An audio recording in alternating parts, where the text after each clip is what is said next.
તો આ તરફ ખોડલધામના ચેરમેન નરેશ પટેલે રાજકોટમાં મતદાન કર્યું છે। નરેશ પટેલનું નીરસ મતદાનને લઈને સૌથી મોટું નિવેદન જણાવ્યું કે સોશિયલ મીડિયામાં અનેક ફેક્ટર જોવા મળ્યા હતા। તડકો અને અલગ અલગ ફેક્ટર ઓછા મતદાન માટે જવાબદાર છે। ખોડલધામના ચેરમેન નરેશ પટેલે પણ રાજકોટમાં મતદાન કર્યું છે અને નીરસ જે મતદાન થઈ રહ્યું છે તેને લઈને પણ તેમણે નિવેદન આપ્યું છે કે અનેક ફેક્ટર સોશિયલ મીડિયામાં જોયા હતા।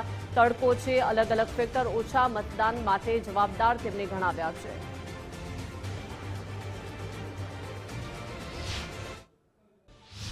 डेमोक्रेसीનો ખૂબ મોટો પર્વ કહેવાય, એટલે વધારેમાં વધારે મતદાન થાય એવી લોકોને અપીલ કરું છું। આજે સ્થાનિક ગુજરાતની ચૂંટણીઓ ચાલી રહી છે।